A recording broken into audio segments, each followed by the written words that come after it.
네, 매주 수요일 2부는 도로 위 사건 사고들 당황하지 않고 해결할 수 있도록 도와드리는 교통법 상담 준비되어 있습니다. 자, 지난달 28일이었습니다. 새벽에 경북 영천에서 발생한 14중 추돌 사고. 경찰은 사고 원인을 블랙아이스로 추정하고 있는데요. 한파가 찾아오면서 겨울철 자동차 사고의 주범으로 꼽히는 블랙아이스 주의보도 함께 이야기가 되고 있습니다. 폭설보다 무섭다는 블랙아이스 교통사고 어떻게 대처해야 하는지 자세히 살펴보려고 하는데요. 자, 방송 들으시면서 교통법 또 교통사고 관련 고민이나 궁금한 점 있는 분들, 과실 비율 궁금하다 하는 분들은 단문 50원 장문 100원의 유료 문자 샵 0945번으로 보내주시길 바랍니다. YTN 라디오 유튜브와 애플리케이션 댓글창도 활짝 열려 있습니다. 자, 그럼 함께 말씀 나눌 분 모셔보죠. 정경일 교통사고 전문 변호사 전화 연결되어 있습니다. 안녕하세요. 네, 안녕하세요. 예. 강력한 한파가 찾아왔는데 건강은 네. 괜찮으십니까? 예, 지금 실내에 있는데 아직은 밖에 자주 안 나가서 추위는 잘 못 느끼고 있습니다. 근데 한 예. 번씩 나갈 때마다 상당히 춥다는 걸 절실히 느끼고 있어요. 예. 저도 운전을 하루에도 꽤 많이 자주 하는데 네네네. 날이 추워지면 걱정되는 게 있어요. 이게 바로 빙판길입니다. 그렇죠. 네. 먼저 블랙아이스 정확하게 설명을 해주시죠. 네네. 블랙아이스 영어도 아는데 누구나 예. 알듯이 한글로 번역하면 검은 얼음입니다. 예. 그 겨울철 그 녹은 눈이나 비 또는 습기가 도로에 얼어붙어서 도로 표면에 얇게 생긴 빙판을 말하는데 예. 색깔이 아스팔트에 비쳐가지고 아니면 먼지에 합쳐져서 검정색으로 보여서 블랙아이스라고 하는데 예. 운전자들이 식별하기가 곤란합니다. 아무래도 좀 꽁꽁 얼어있는 네. 심야 시간이나 새벽, 이른 아침에 자주 발생하는 것 같습니다. 네, 맞습니다. 보통 겨울철 갑자기 기온이 내려가는 경우인 낮보다는 야간이나 이른 아침, 전날 눈이나 비 온 뒤 많이 발생됩니다. 예. 장소를 본다면 그늘진 곳에서 많이 발생되는데요. 터널 진입로 아니면 출입로 그리고 이런 부분은 그늘이 지기 때문에 발생됩니다. 또 예. 교량, 다리 위 같은 경우는 일반 도로와 달리 지열이 없습니다. 예. 하부에 찬바람이 오히려 불기 때문에 눈이나 비, 습기가 얼어붙어서 블랙아이스가 형성돼 버립니다. 블랙아이스로 인한 사고는 큰 사고로 이어질 위험이 높다는데 맞습니까? 네, 맞습니다. 예. 통상 눈길이나 빙판길은 운전자 눈에 보입니다. 예. 보이기 때문에 조심하기 때문에 도리어 큰 사고가 안 일어납니다. 속도도 줄이고 예. 안전거리를 확보합니다. 하지만 블랙아이스는 도로의 암살자로 갈 정도로 운전자 눈에 잘 안 띕니다. 예. 안 띄기 때문에 대비를 못하고 안전거리도 안 지키고 속도도 감속 안 하고 그대로 사고 나는 경우가 많죠. 그렇죠. 차라리 보이면 나은데 예. 안 보이기 때문에 더 위험하고 또 2차 사고 이어지고요. 예. 이런 부분 때문에 위험성은 높다고 볼 수 있습니다. 옛날에 좀 그런 대책을 들은 적이 있는데 블랙아이스 사고가 자주 발생하는 도로에서는 이렇게 전기를 설치해서 네네네. 녹이는 걸 좀 대책으로 삼겠다 이런 걸 들은 적이 있거든요. 현실적으로 어렵습니까? 현실적으로 어려운 부분보다는 결국 비용과 시간 예. 이런 부분인데 블랙아이스가 빈번하게 발생되는 곳이라면 예. 어떻게 보면 그 사고 났을 때 본인들 책임 소재 나중에 책임 손해배상도 해야 되는 부분까지 고려한다면 예. 설치하는 것도 하나의 방법인데 예. 이제는 적극적으로 고려해야 될 것으로 보입니다. 그렇습니다. 자, 블랙아이스 때문에 생긴 사고 사연 하나 준비했는데요. 어떻게 해결해야 되는지 좀 답변을 주시면 좋을 것 같습니다. 자, 사연입니다. 아버지께서 블랙아이스 때문에 중심을 잃고 중앙선과 난간을 넘어 저수지로 추락하는 사고가 있었습니다. 과거에도 같은 장소에서 비슷한 사고가 있었다고 하는데 지자체에서 아무런 조치도 하지 않았더라고요. 국가 배상 신청을 했는데 이미 한참 지난 일이라 블랙아이스를 확인할 수도 없었고 난간도 규정대로 설치되어 있었다며 기각됐습니다. 사고 블랙박스 영상을 볼 때마다 가슴이 찢어집니다. 이런 경우 도로관리를 제대로 하지 않은 도로관리청의 책임을 물을 순 없는 건가요? 라는 사연인데요. 이 사건은 좀 어떻게 봐야겠습니까? 네, 국가배상 신청해서 기각되었다. 그러면 이제 할 수 있는 것은 국가배상 청구 소송, 법원에 소장 접수해가지고 법원 판단 받아야 될 것인데 예. 무조건 한다고 인정되진 않거든요. 예예. 이번 사건 같은 경우에는 그래도 블랙아이스만으로 본다면 힘들겠지만 또 난간의 안정성까지도 문제되기 때문에 보통 난간이라는 것은 차가 부딪히더라도 타넘고 가지 않도록 해야 될 정도의 안전성을 갖춰야 돼요. 예. 그런 부분 안 갖춰졌는 것까지도 이야기한다면 뭐 어느 정도 인정될 수 있겠지만 도로관리청 같은 경우에는 또 블랙아이스 대비하는 것은 한계가 있고 예. 중앙선 넘어선 차량까지 대비해서 난간 안정성 갖춰야 되는 업무이다. 이런 부분 고려되기 때문에 도로관리청 과실이 인정되더라도 뭐 영상 봐야 정확한 과실비율 판단 가능하겠지만 예. 한 20에서 30% 정도밖에 인정되지 않을 것으로 보여요.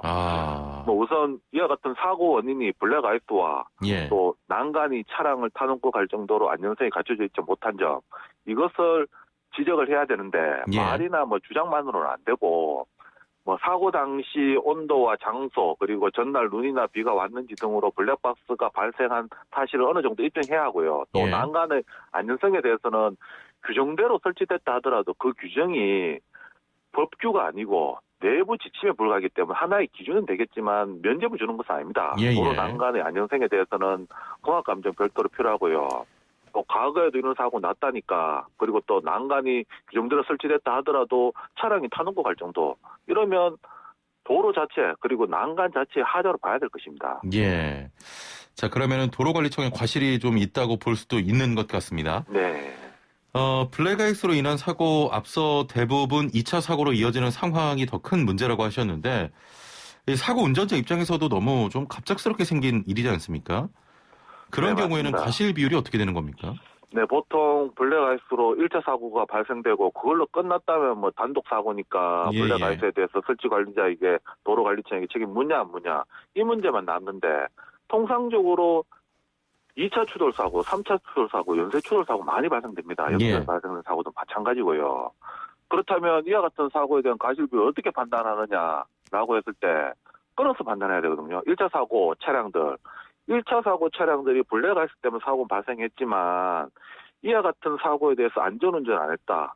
그러면 이유 없는 급정지나 마찬가지거든요. 뒷차량의 예. 교통을 방해했기 때문에 이유 없는 급정지에 준해서 1차 사고 차량들 과실이 한 30%, 뒤에 추돌한 차량은 한 70%, 이와 같이 끊어서 과실비율 판단해야 됩니다. 예. 순차별로 하나의 1년의 사고지만 그리고 또 여기에 도로관리청이 이와 같은 블랙아이스 도로가 결빙된다는 신고를 받았는데도 아무런 조치를 안 했다거나 아니면 뭐 이와 같은 블랙아이스가 상당히 오랫동안 방치되고 제거 조치조차 안 했다. 예. 그리고 또 자주 이와 같은 블랙아이스가 발생되고 사고도 빈번한데도 경고 표시조차도 없었다.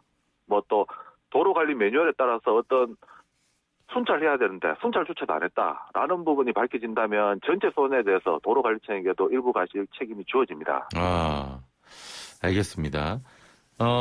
그러면 이럴 경우에는 블랙아이스에서 미끄러진 차량 운전자와 도로관리청이 함께 좀 책임을 지게 되는 겁니까? 네, 맞습니다. 결국은 공동불법행위인데요. 예. 도로관리청에게도 블랙아이스에 대해서 책임이 있다. 그리고 또 미끄러진 차량에게도 책임이 있다. 그러면 두 차량 때문에 미끄러진 차량과 도로 설치 관리상 하자로 발생된 사고이기 때문에 공동불법행위고 공동불법행위자는 일부 실행을 했다 하더라도 전부 손해에 대해서 연대 책임 의무가 있습니다. 예. 따라서 피해자는 도로관리청이든 아니 미끄러진 차량에게든 선택적으로 청구 가능하고 전체 손해에 대해서 청구 가능합니다. 하지만 둘 다 중복해서 청구는 불가능하거든요. 이와 예. 같이 손해배상 청구가 이루어진 다음에 그러면 본인이 도로관리청이든 미끄러진 차량이든 자신이 분담 비율 이상의 손해를 배상했기 때문에 그 초과된 부분에 대해서는 나머지 책임자에게 구상하는 식으로 뭐 손해배상 책임 정산이 이루어집니다. 예. 일단은 사고가 나지 않는 게 가장 중요하겠죠. 네. 한번 사고가 발생하면 좀 큰 사고로 이어질 수 있기 때문에. 자, 블랙아이스 사고 방지할 수 있습니까? 네, 방지. 어떻게 보면 아까 전에 아나운서님 이야기하신 것처럼 블랙아이스가 발생되는 장소는 어느 정도 예견 가능합니다. 예. 뭐 그런 부분에 대해서 열선을 깐다는 것도 하나의 방편이 될 수도 있고요. 예.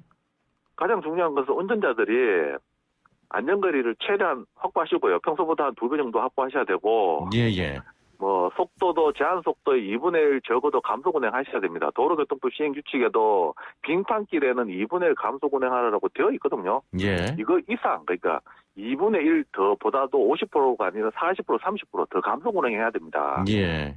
이렇게 하시고 또 보통 이와 같은 블랙아이스에서 직면했다. 라고 한다면 보통 운전자분들이 당황하셔가지고 브레이크를 그대로 밟으시는데 밟으시면 그때부터는 통제가 안 됩니다. 예. 그리고 핸들을 트는 경우에도 마찬가지로 통제가 안 되고요. 브레이크도 밟으면서 핸들 틀었다라고 한다면 그때부터는 뭐 차에 몸을 맡기셔야 되는 경우가 발생됩니다. 예. 따라서 통상적으로 이야기를 할 때 미끄러지는 방향으로 뭐 핸들을 돌려라라고 하는데 쉽게 말해서 차가 시계 방향으로 회전하면 시계 방향으로 핸들을 돌려라는 말이 아니라 반시계 방향으로 돌려라는 말입니다. 그 미끄러지는 방향 자체에 대해서 논란이 있는데 예.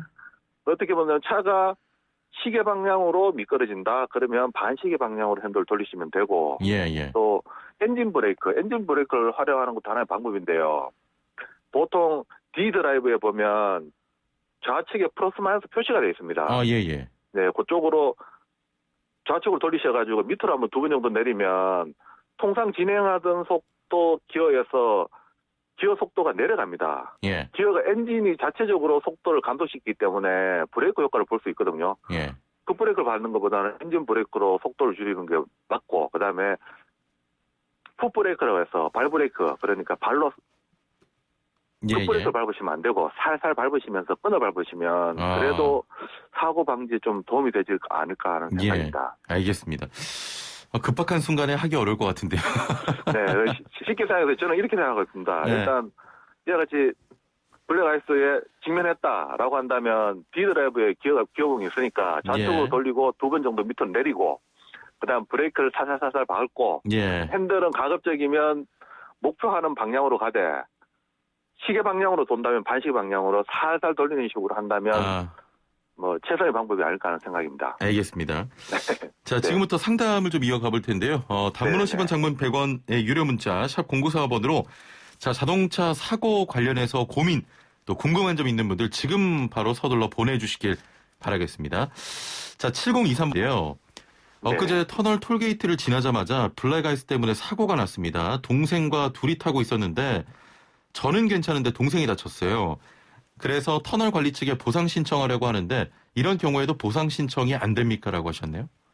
네, 결국은 이와 같은 유사 사건에 대한 판례를 봐야 되겠는데 판례의 기본적인 태도는 뭐 도로와 같은 영조물의 설치 관리상 하자가 있으면 도로관리청 과실이 있든 없든 책임져야 한다라고 이야기는 합니다. 하지만 실제로 도로관리청이 도로 형성된 모든 블랙아이스를 제거하는 것은 불가능하다. 또 운전자 스스로 도로 상황에 알맞는 방식과 태도로 운전해야 한다.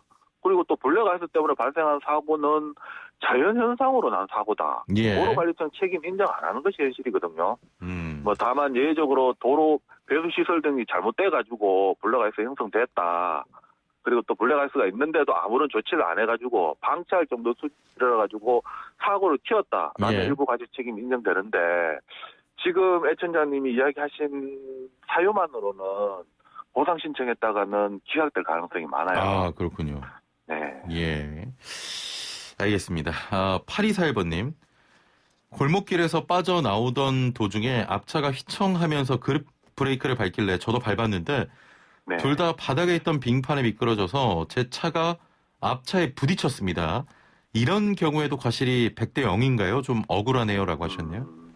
보통 진행하는 앞차를 뒤차가 추돌하면 추돌한 차량 과실 기본적으로 100% 주어지는 게 맞습니다. 하지만 이번 사고는 앞차도 휘청하면서 그 브레이크를 밟아가지고 블랙아이스에서 미끄러지고 또 뒤따르는 차량 어떻게 보면 애천자님 차량 또 블랙아이스 때 미끄러져가지고 난 사고 그렇습니다. 이와 같은 사고는 앞뒤 차량으로 볼 수 있지만 정상적으로 진행하는 앞 차량을 뒤 차량이 추돌한 경우가 아니기 때문에 과실 100%는 아닙니다. 오히려 앞 차량도 휘청거리면서 브레이크를 밟았다는 말은 이유 없는 급정지에 해당됩니다.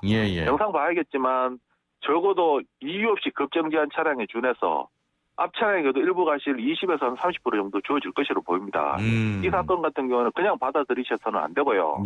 본인이 자차보험 처리하시고 자차보험사에서 이제 분심의 판단이나 소송 갈 수 있도록 요청하셔가지고 객관적인 과실비율 판단 받으셔야 될 것입니다. 알겠습니다.